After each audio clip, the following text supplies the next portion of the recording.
हम स्ट्रक्चर देख रहे हैं और जो स्ट्रक्चर हमें डिस्कस करना है वो है स्केलेटल मसल का स्ट्रक्चर। तो चलो आज हमें डिस्कस करना है structure of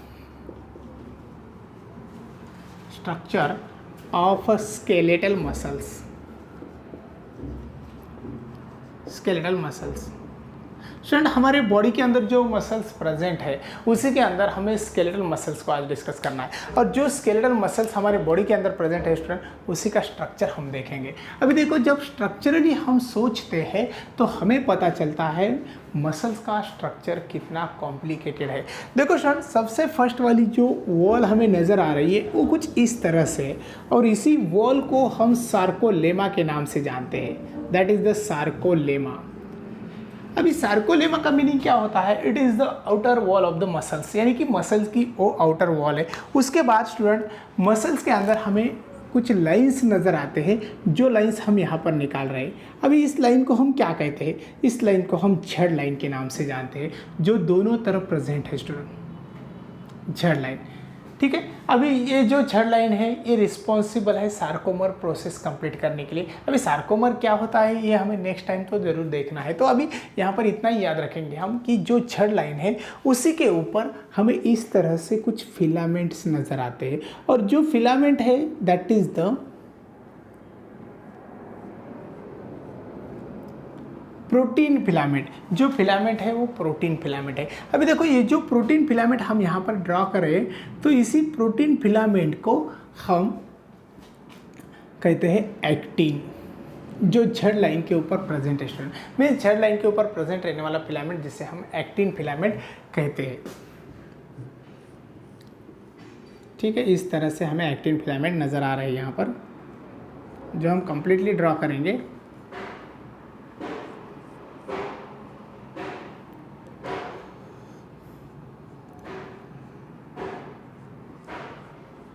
This is the actin filament.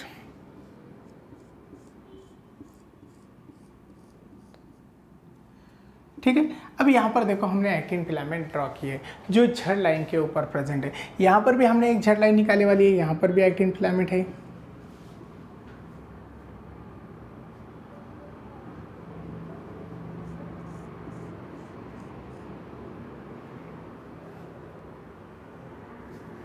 ठीक है, अभी यहाँ पर दो एक्टिन फिलामेंट हमने निकाले वाले हैं, और भी हम निकालेंगे, कंप्लीट करेंगे टोटल डायग्राम, और उसके बाद हम आगे बढ़ेंगे।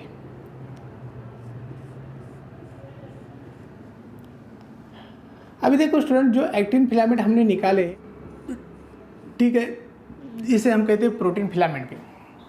अभी यहाँ से थोड़ा स्पेस बनाएंगे, यानी कि हमारी डायग्राम थोड़ी सिस्टमेटिक और अच्छी नज़र आने वाली है।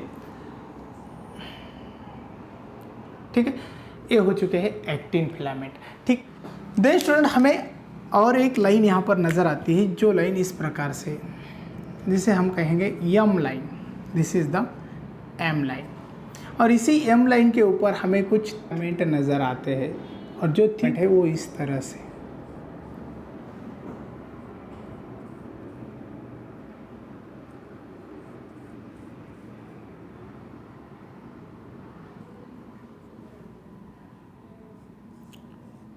का एक्चुअली नाम क्या है स्टूडेंट? तो इसी का नाम है मायोसिन फिलामेंट। ठीक है, इसे आप लेबल करेंगे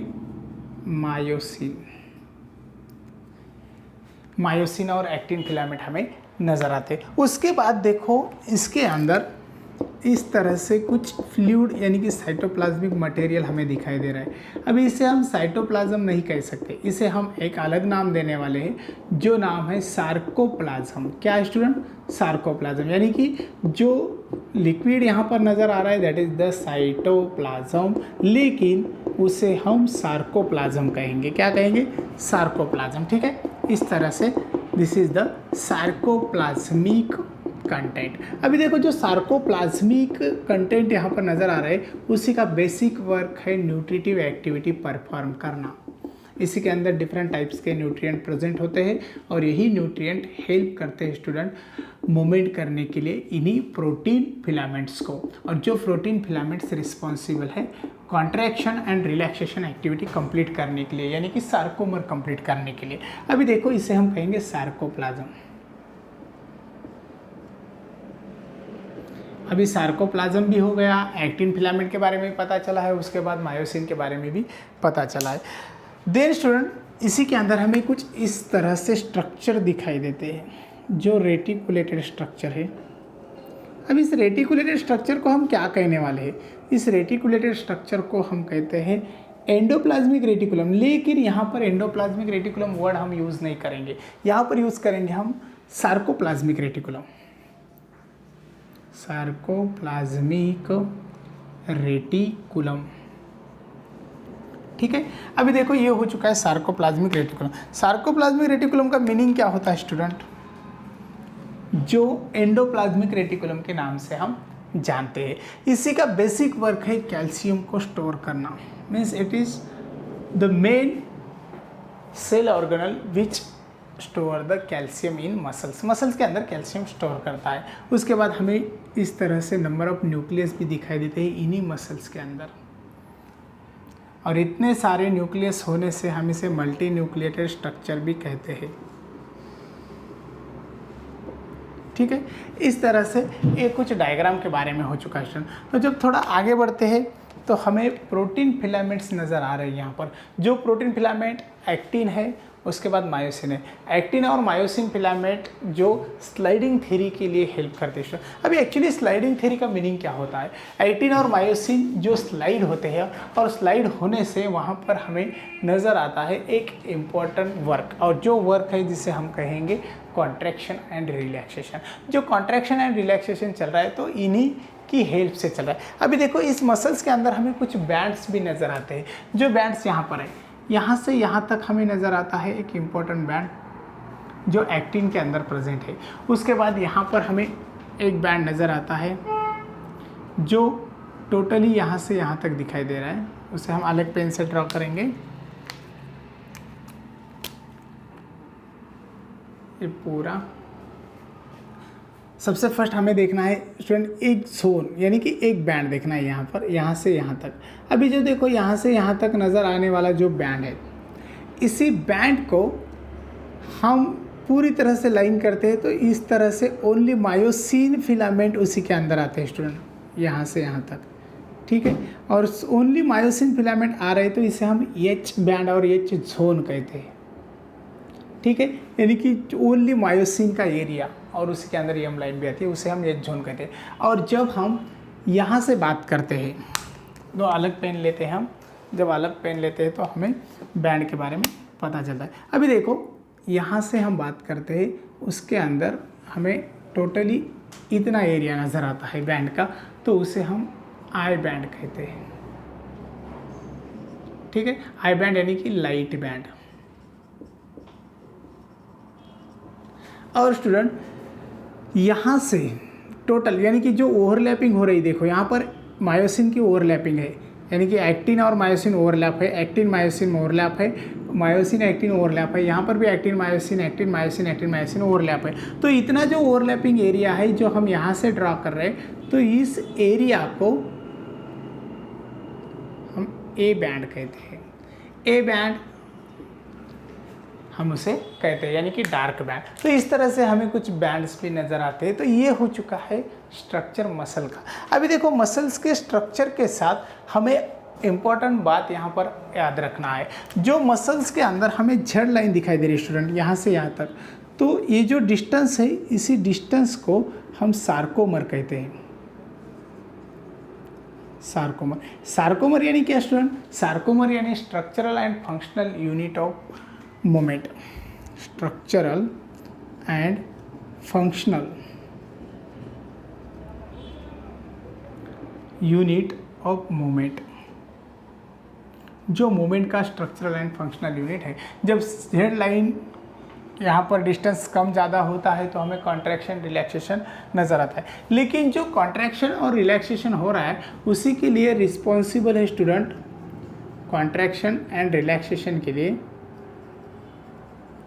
रिस्पॉन्सिबल है वो कुछ प्रोटीन्स। और जो प्रोटीन्स यहाँ पर हमने निकाले वाले हैं उसे हम फिलामेंट्स कहते हैं। और जो फिलामेंट्स हम देख रहे हैं उसी के अंदर फर्स्ट वन जिसे एक्टिन के नाम से हम जानते हैं, another one that is the myosin. तो इसी तरह से दो इम्पोर्टेंट प्रोटीन्स भी वहाँ पर नज़र आते हैं, जो प्रोटीन यहाँ पर रिस्पॉन्सिबल है सार्कोमर यानी कि मोमेंट प्रोसेस कंप्लीट करने के लिए। अभी यहाँ पर देखो सार्कोप्लाज्मिक रेटिकुलम, इसी के ऊपर एग्जाम में क्वेश्चन आने के चांसेस है, एग्जाम में क्वेश्चन भी आ सकते हैं। तो स्टूडेंट ये हो चुका है स्ट्रक्चर स्केलेटल मसल्स का। अभी इसी के अंदर हमें कंटिन्यू करना है फिलामेंट का स्ट्रक्चर, जो फिलामेंट मोमेंट के लिए रिस्पॉन्सिबल है। और इसी के अंदर दो डिफरेंट टाइप के फिलामेंट्स दिखाई दे रहे हैं। जो फर्स्ट वन है जिसे हम एक्टिन और another that is the myosin कहते हैं। तो इसी को कंटिन्यू करने के लिए हम थोड़ा स्पेस बनाएंगे और स्पेस बना के थोड़ा आगे चलेंगे, ठीक है। अभी देखो हमें देखना है फिलामेंट का स्ट्रक्चर, जो फिलामेंट रिस्पॉन्सिबल है कॉन्ट्रैक्शन एंड रिलैक्सेशन यानी कि मोमेंट करने के लिए। तो हमें हेडिंग देना है स्टूडेंट, जो हेडिंग हम देने वाले हैं उसी के अंदर लिखेंगे हम प्रोटीन्स रिस्पॉन्सिबल टू मोमेंट, यानी कि फिलामेंट्स फॉर मोमेंट, उसी का स्ट्रक्चर देखना है। और जो फिलामेंट्स है स्टूडेंट वो है protein filaments.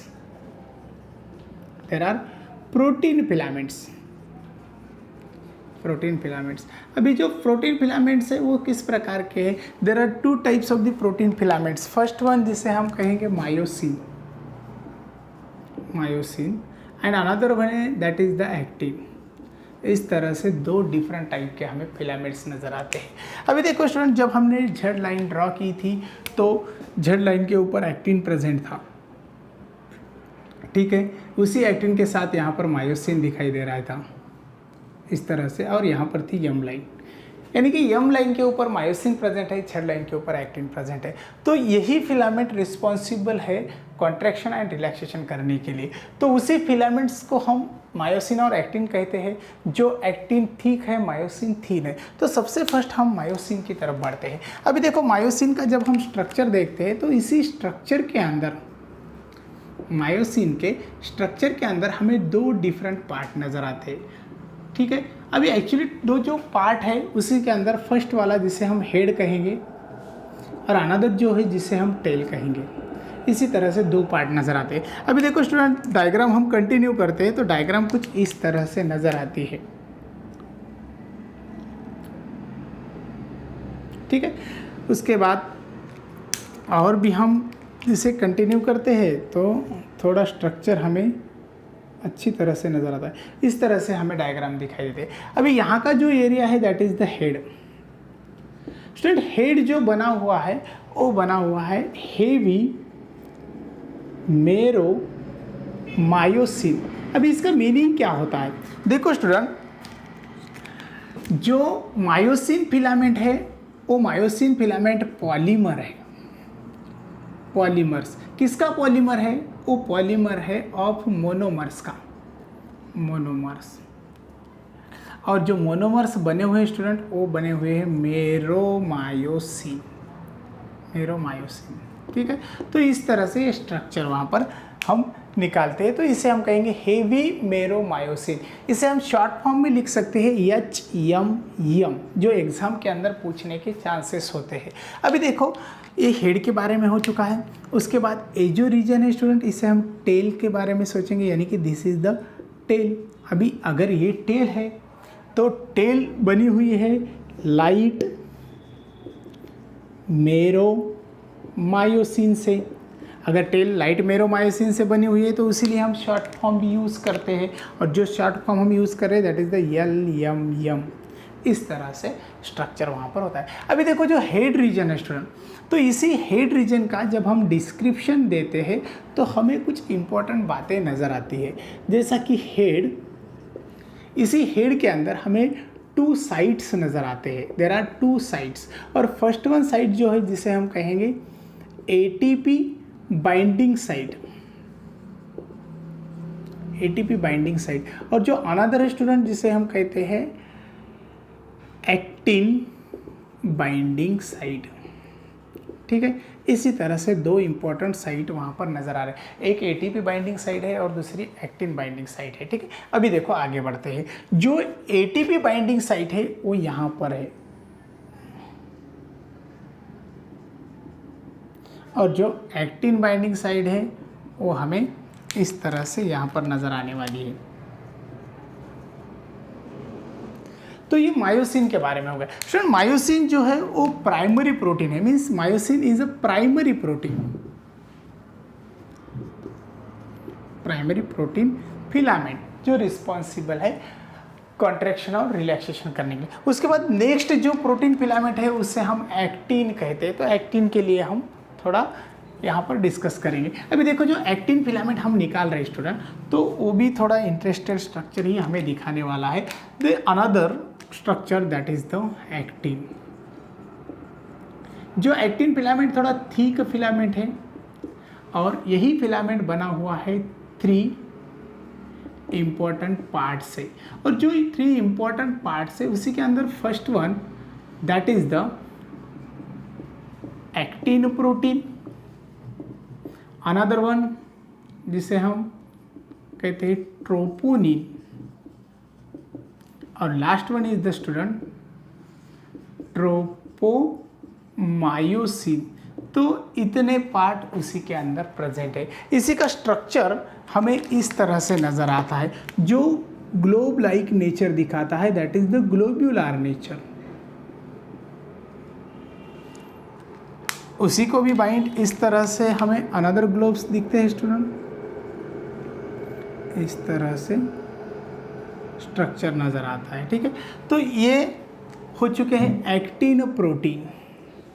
This is the actin protein. Number of रहने से हम उसे प्रोटीन्स कहते हैं, proteins. These are the actin proteins. ठीक है, उसके बाद इसी से हमें दिखाई देता है एक थ्रेड लाइक स्ट्रक्चर जो इस तरह से नज़र आ रहा है, दैट इज द ट्रोपोमायोसिन।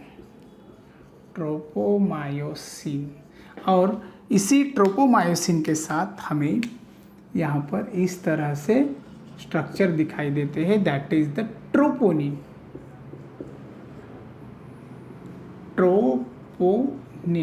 तो ये हो चुका है एक्टिन फिलामेंट का स्ट्रक्चर। तो इस तरह से एक्टिन और मायोसिन के बारे में हम डिस्कस कर चुके हैं। जो